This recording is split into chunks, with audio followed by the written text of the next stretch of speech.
그 추석 명절을 보낸 교우들로부터 들은 한마디 말씀을 좀 소개하고 싶습니다. 적자 났습니다. 그러는 거예요. 적자가 났다니. 적자가 뭔가. 제가 조금 우스갯소리로 우리 권사님들하고는 조금 이물어져서 그냥 우스갯소리로 자손들도 오고 그랬으니 용돈 좀 받으셨겠다 싶어서 얼마 벌었어요? 그러니까 우리 중에 아무개 권사님 100만 원 벌었어요. 이게 보통 이제 이물었지 않으면 그렇게 질문하는 것도 죄스럽고 외람되고 또 거기에 대답을 안 하시겠잖아요. 그런데 어느 권사님이 아주 이물었게 제가 100만 원 벌었습니다. 제가 들은 우리 교우들 중에 들은 중에서 제일 많이 버신 것 같아요. 그 양반이 누구더라? 시선이 가기는 가는데 한양민? 한양민은 아니겠지. 한양민이 아니겠고 송정수, 강현수는 아니겠지. 그러면 그 주변에 누군가? 벌써 알아차렸네? 손가락이. 응? 홍영자 권사님은 100만 원까지 못 벌었어요. 그런 얘기 우스갯소리. 저한테 누가 묻더라고요. 저는 얼마? 저 40만 원 벌었어요. 근데 이제 우스갯소리의 결론인데 받으면 뭐해? 받으면 뭐해? 다 나가. 마이너스 적자. 그래서 이게 적자 인생이라고 쓴 거예요. 제목을. 오늘 적자 인생. 아이고 명절만 맞으면 우리 어른들은 전부 다 적자야. 적자. 저희들이 이렇게 드리는 것만 생각하지 자기들은 생각하기 쉬운데 아이고 나누다 보면은 남는 게 없어. 오히려 그냥 뭐라고 그래? 또또 그 어느 나라 말인지 몰라. 우리 얼마 전에 한글날 지났는데 그 또또 그 말하는 사람들은 다 잡혀가. 그런데 어쨌든 우리가 그런 말 하자. 또돈이라도 되면은 참 다행인데. 아 적자래 적자. 그러다가 성경을 보니까 놀라운 것이 이렇게 이번에 이제 이렇게 깨달을 수 있었어요. 처음 교회가 시작이 돼가지고 좀 어려운 일도 하나 거쳤지요. 거치고 나서 사도행전 6장쯤 와가지고 초대교회가 엄청난 결정을 하나 내리지요. 그게 뭐예요? 교회 직분자를 처음으로 세워요. 그 집사님들을 세운다 이 말이에요. 그 집사님이 오늘날 우리가 보는 집사님하고 그 성격은 좀 다르다고 그래요. 그런데 어쨌든 우리말 성경으로 번역할 때는 그냥 집사님이라고 이렇게 번역을 하는데 7 집사님이 이제 세웠어요. 이건 아마 이제 교회 역사상으로 최초의 일이고 아주 중요한 일이었습니다. 그리고 이제 그 중에 누구죠? 맨 처음으로 언급되는 사람? 응? 대답 크게 해주시죠. 스데반. 예. 스데반이 이제 그 라틴식의 발음으로 한다면 스테파누스 이렇게 발음을 하더라고요. 근데 가톨릭에서는요, 그 이름들 중에 스테파누스, 그 영세명 중에 그런 이름들이 많아요. 그런데 그 스테파누스라고 나오면 그거는 가톨릭에서 주로 발음하는 방식인데 우리식으로는 스테반이구나 이렇게 알아들으시면 돼요. 근데 이 스테반 집사님이 아주 칭송을 받아요. 맨 처음 언급이 되는 분인데 7사람을 제가 기억을 잘 못하겠어요. 근데 그 첫 사람으로 언급되는 분인데 이분이 아주 칭송을 들었어요. 그리고 이제 7장에 들어와서 이분이 길게 설교를 해요. 그런데 그 설교를 듣고요, 그 당시 유대인들이 화가 가득 났다는 그러니까 아브라함부터 시작하는 긴 역사를 회고하면서 이제 어떻게 보면 설교라기보다는 역사, 이스라엘 역사 전체를 새롭게 해석하는 우리식으로 말한다면 성경 공부라고 할까? 앉아서 하는 것이 아니니까 설교라고 해도 되겠어요. 연설이라고도 하기도 하고 그러거든요. 그거를 길게 이스라엘 역사를 전체를 덮어서 말씀을 했어요. 그러니까 그걸 듣고 화가 났어요. 그리고는 돌을 던져서 이스라엘 사람들의 경우는 이스라엘만이 아니고 나중에 알고 보니까 중동 지역의 풍습이더라고요. 아랍 사람들도 오늘날도 극보수 아랍인들은 어떤 범죄에 대해서는 실제로 이 일을 집행한다고 그래요. 그게 뭐예요? 돌을 던져서 때리는 거예요. 그래가지고 스데반이 최초로 우리 기독교 역사상 순교자가 된 그런 내용입니다. 그러니까 이분이 이제 집사님으로서, 그러니까 우리가 아까 말하는 것처럼 집사님이 오늘날 발음 이제 번역은 용어는 같이 집사라고 나왔지만은 성격이 다르다 이런 말씀드린 중요한 부분이 바로 이 점인데, 그 초대교회 집사님들은 설교를 하는 분들이 가르치는 역할까지 했던 거예요. 그런 것이 오늘날 우리하고 조금 더, 물론 우리들 집사님들 중에서도 성경을 가르치고 그럴 수는 있습니다만 조금 다르다는 것인데요. 다음에 이제 빌립이 등장을 해요. 빌립이 두 번째로 언급되는 집사님인데, 빌립이 이제 그 지금의 이디오피아에서 예루살렘으로 왔던 교우 여러분, 아프리카의 나라가 한 50여 개 된다던가요. 그 나라 중에서요, 이 이디오피아라고 하는 나라는 특별하게 좀 기억하시면 좋습니다. 이 나라는 아프리카에 있음에도 불구하고 유대인들이 오늘날도 꽤 많이 있고요. 실제로 유대인이. 그리고 구약 성경을 상당히 읽고 유대인 신앙을 지닌 분들이 꽤 있었어요. 그 고대에.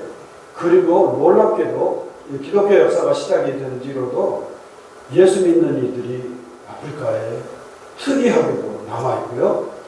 저는 훗날 이제 기회가 거의 없겠지만 기회가 있으면 한번 가보고 싶다. 요즘 영상으로 있으니까 영상으로 보면 되긴 합니다만은 아프리카에 놀랍게도 초대교회의 역사를 반영하는 엄청난 건축물이 하나 있대요. 그 아프리카 사람들이 예수님을 잘 믿은 흔적 중에 하나인데요. 그게 바위를 파가지고 십자가 형태로 바위 산을 밑으로 파가지고 그 위에서 보면 십자가가 나오는 형식으로 그렇게 건축을 한 거는요. 아마 기독교 2000년 역사상 아주 유일무이한 것이라고 그래요. 그러니까 이분들의 신앙이 참 좋은 분들이다 이렇게 보시면 돼요. 그런 건물을 남길 좀 한번 가보고 싶어요. 그 바위를 어떻게 뚫어가지고 산에서 그거를 교회를 지었다 하니까 참 신기하잖아요. 근데 그건 내시 한 사람이 예루살렘에 그 순례를 왔던 모양이고, 그리고 성경을 읽다가 성경이 이해가 안 되고 온다고 생각을 하고 멈칫거리고 있을 때 성령님이 이끄셔서 빌립을 그 사람에게 붙여주는 거예요. 그리고 근데 이제 여기서 역시 이제 성경을 얘기를 하는 건데, 스데반처럼. 그런데 스데반의 설교에서는요, 우리가 7장을 읽어보면 아시지만 그 예수님이 직접 언급이 안 돼요. 그 전에는 언급이 됐습니다만은. 그런데 빌립에게 와서, 그러니까 스데반이 순교한 것이 경험이 됐는지, 그래가지고 이분이 예수님을, 오늘 저희들이 읽은 거 한번 다시 한번 읽도록 하겠습니다. 자, 38절입니다. 같이 읽습니다. 시작. 빌립이 입을 열어 이 글에서 시작하여 누구를 가르쳐? 예수를 가르쳐 무엇을 전한다? 복음을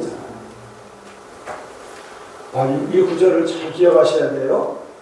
복음을 전한다 그랬잖아요. 그런데 그 복음을 가르친다는 것이, 전한다는 것이 무엇인가 하니까 더 구체적으로 예수를 가르쳤다. 그런데 예수님을 가르쳤는데 그 사람에게 어디서부터 가르쳤는가 하니까, 우리가 지난번에 했었으니까 얼마나 기억하시는지, 제가 기억력 떨어지지 않도록 가끔씩 기억하는 게 있다고 그랬죠. 베트남의 하노이,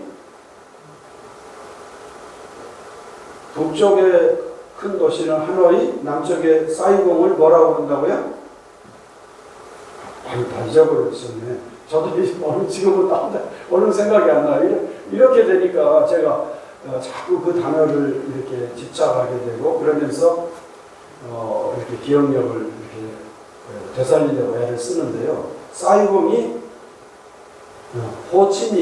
호치민으로 이름이 바뀌었어요.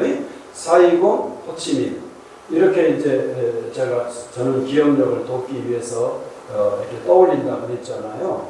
그러면 우리가 성경을 읽는 사람들이니까 이사야서를 읽으면서 네 장은 꼭 기억을 해봅시다 그랬잖아요.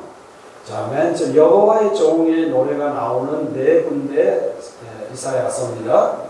맨 처음 42장이라고 그랬죠. 42장 또 기억나셔요? 9장, 49장. 아유, 대단하시네. 그 다음에 50장. 그 다음에 53장. 이 넷이가 말 타고 가면서, 말 타고 가는 게 아니라 가마 타고 가는 것 같지요. 마차 타고 가는데, 그 타고 가면서도 성경을 얼마나 이분이 열심히 읽었던 모양이잖아요. 그런데 어디 읽다가 막혔는가? 53장을 읽다가. 아니, 하나님께서 보내시는 종이면은 잘하고 막 힘도 세고 막 권력도 갖고 막 떵떵거리면서 살아가는 모습이어야 되는데, 이 하나님께서 세우시는 종이 얻어맞는 것 같고 막 모욕을 당하고 침뱉음을 당하고 그러는데, 알고 보니까 그분이 상함은 누구의 뭐 때문에요? 우리의 죄 때문이고, 뭐 그분이 고난을 당하는 것은 나의 허물 때문이더라, 이렇게 노래하는 부분을 이분이 읽은 거예요. 이게 도대체 이해가 안 된다 갸우갸우하고 있는 거예요. 그럴 때 빌립이 가서 뭘 읽습니까? 왜 그렇게 힘들어합니까? 이게 누군지 모르겠습니다. 그러니까 이분은 이 예언자 이사야가 예언했던 이 하나님의 종은 바로 우리 예수님이십니다. 그리고 그것이 바로 복음입니다 라고 전하니까 이 사람이 마음을 확 바꾸고, 구약 성경에만 몰두해 있던 분인데 이분이 예수님을 영접하게 되고, 우리가 무슨 다른 어떤 그 상황을 기다릴 필요가 없이 지금 바로 세례 받읍시다. 그러니까 이분 세례 받았다. 아프리카인으로서 최초 예수의 이름으로 세례를 받은 최초의 사람이에요. 예수님을 전했다는 거예요. 제가 이 부분을 보면서 앞서 말씀드린 것처럼 우리 명절날 맞으면 우리 어른들은 전부 다 적자를 보는구나. 적자를 보았다는 말이 뭘까 하니까 이걸 다른 말로 바꿔야 되겠다는 생각을 하게 만들었습니다. 이 구절에 적자를 보았다. 저도 적자를 본 것 같아요. 40만 원 벌기 멀었지만,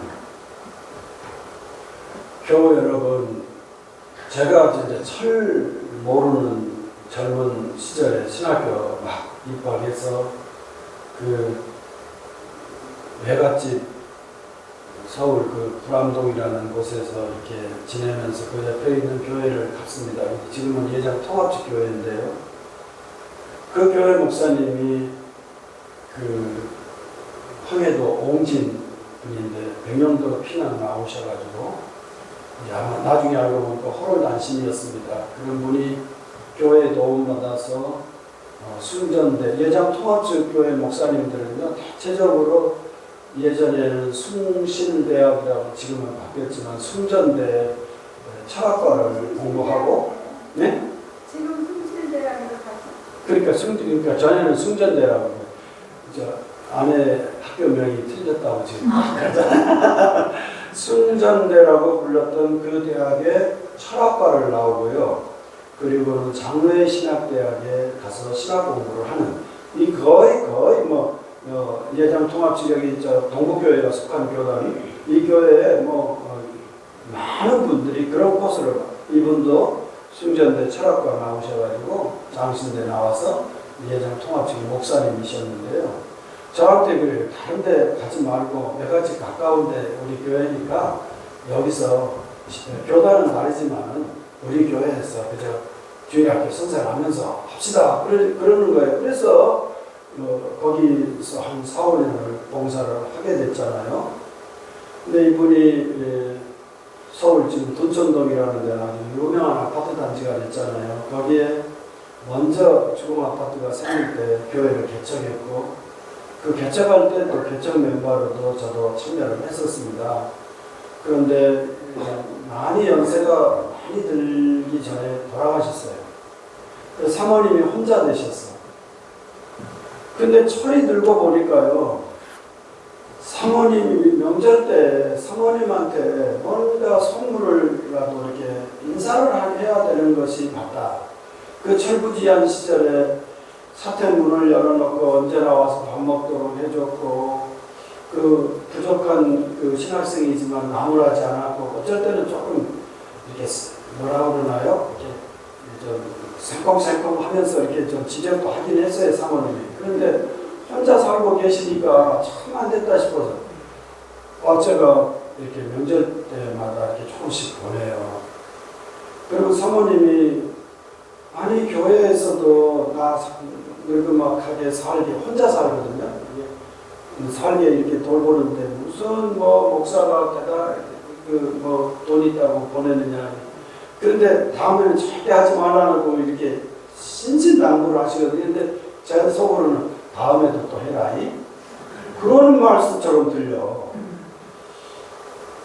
그리고 거기도 좀 뭐 어떻게 보내고 그러니까 저도 적자 났어요. 근데 이 적자를 봤다. 내가 적자 인생이 됐네요. 라는 말을 다른 말로 바꾸니까 순수한 우리나라 말 두 글자로 바꾸시오. 그런데 그거를 바로 얼른 생각이 안 나시면 지금 빌립이 예수님을 가르쳤다고 그러잖아요. 예수님의 무엇 이렇게 바꾸면 될 것 같아요. 우리 권사님들이 우리 어르신들이 후손들에게 다 나누어 줌으로써 결국은 내가 적자가 되어버려서 마이너스가 됐어 라고 하는 이것을 설명할 수 있는 예수님의 무엇 두 글자. 예수님의 사랑.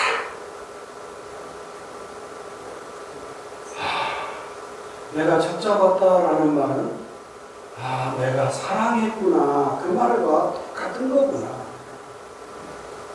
아니 누가 적자 보고 싶은 사람이 누가 있어요. 그런데 적어도 내 사랑하는 후손들을 위해서는 내가 적자가 되는 것이 기쁜 것. 이거를 다른 말로 하면 사랑. 빌립이 비로소 스데반도 이렇게 설교 못했어요. 대단한 설교가 초대교회 처음으로 순교자의 대단한 인물이었어요. 그렇지만 직접적인 설명이 안 나왔어요. 근데 빌립은 자기의 사랑을 전한 게 아니라 누구를 전했어요? 예수님의 사랑을 전했고, 그리고 초대교회가 든든히 서갔다. 적자 인생은 사랑하는 삶을 가리키는 다른 표현이구나. 그런 깊은 감동을 맛볼 수 있었습니다. 성도 여러분, 우리 삶을 통해서 누군가가 예수님의 사랑을 느끼도록 그렇게 살았으면 좋겠습니다. 그럼으로써 나는 어쩔 수 없이 적자가 되지만 그리스도인의 명예는 내가 흑자가 되는 것이 명예가 아니라 내가 예수님으로 인하여 적자가 되는 것이 명예일 수 있음을 믿으시기 바랍니다. 그렇게 해서 주님의 일을 멋지게 감당하는 그런 귀한 성도 여러분이 되시기를 진심으로 기원합니다. 참으로 다시 한번 해봅시다. 이사야서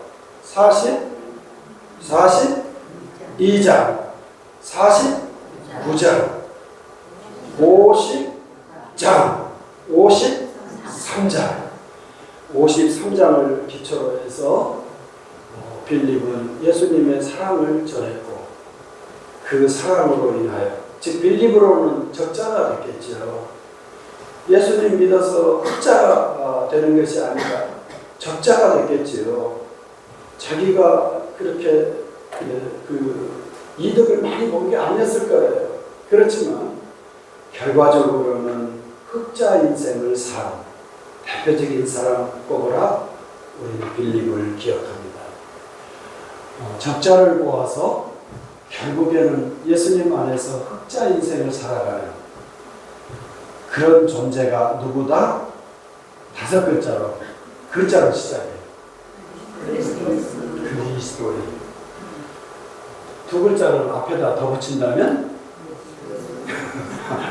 말이 조금 안 되는데 꾼자를 붙여서 앞에다가 2글자를 합친다면 그런 사람들을 세상 사람들을 뭐라고 불러요?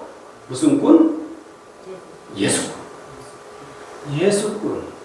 그리스도인이 바로 그런 존재임을 믿습니다. 이런 믿음으로 우리 찬송가 450